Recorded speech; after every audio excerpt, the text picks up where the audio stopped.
Hello there, Voltage Modular people. PoohBear here, and welcome to my channel. And today we're going to be doing a technical overview of the FlipFlop Edge. The FlipFlop Edge is part of a series called the FlipFlops, and basically they're switching between an A and a B input and going to an X and a Y output. It's effectively what they're doing. So the bottom half of all three of these is virtually the same. There's a little bit extra here, and it's the top half which has the different logic to work out if we're really in a flip or flop state. So let's actually start at the bottom half.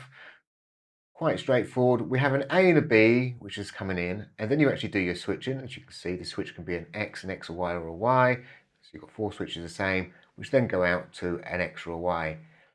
On top of this, we also got these constant values or offsets. I mean, if I plug something in, I think of these more of an offset, more traditionally, but at the end of the day, they are pushing out a constant volt, which would be obviously summed together.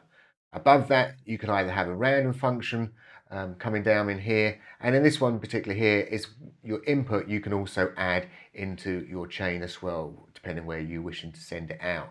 So from the bottom, you know, the sort of average kind of configurations you might just have an input coming into A only, and you might be switching it between X and Y. You may have an A and a B, and you're really switching between the A in the X and the B in the X. So you'd be switching it that way. Or you just might be having both A and B going to X and Y, and you might just be doing a straight crossover. And obviously there's loads of other kind of configurations as well that you can be doing.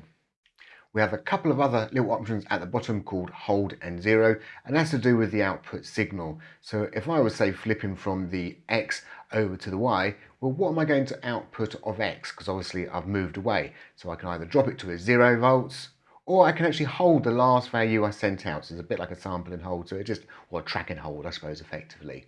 So you've got a choice there. On either one, you can either do a track and hold, or you just say, no, when I flip away, I'm going to drop down to 0 volts.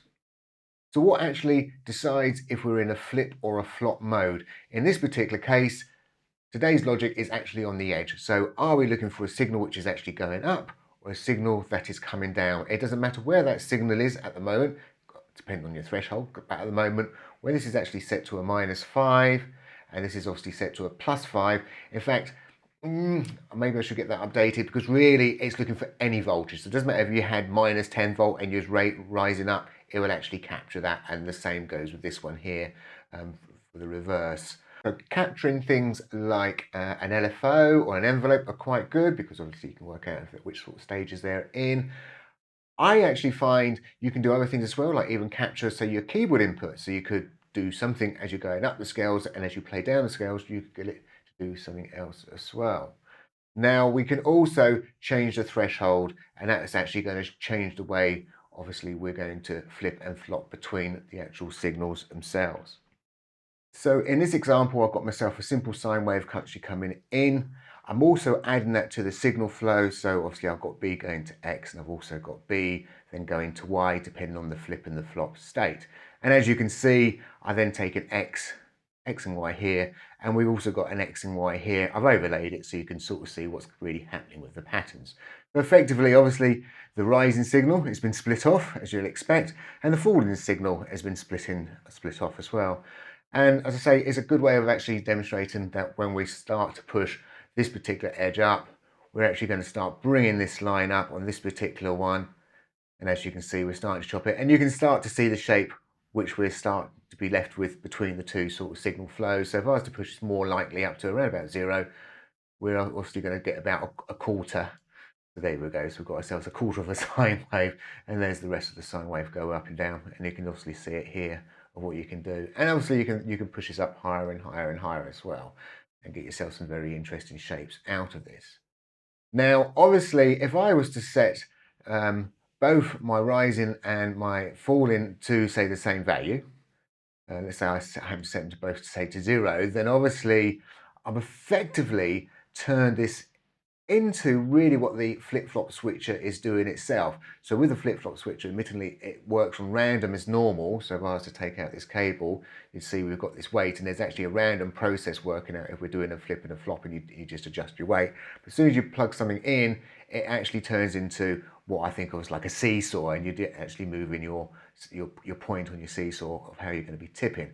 And that's effectively what you've got here. So I would say, well, I'd actually use this over that if I was doing that. But where this could come in quite handy when you're trying to, say, maybe find a particular threshold, is if you've got a signal which has got a slight wobble on it.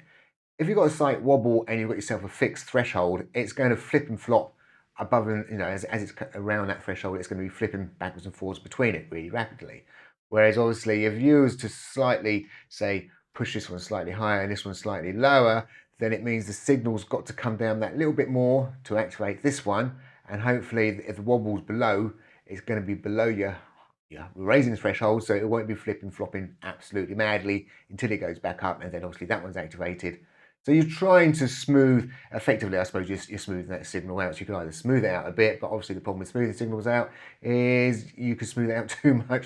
So there's too much lag when you're actually doing a big drop or something. So that's the nice thing about that, is the fact that you might have a bit of a wobble, and that's where you may use them very, very closely together. But that is it, basically, in a nutshell. It's the FlipFlop Edge. It's looking for a rising signal or a falling signal, and it will act accordingly. So thank you for watching, and bye for now.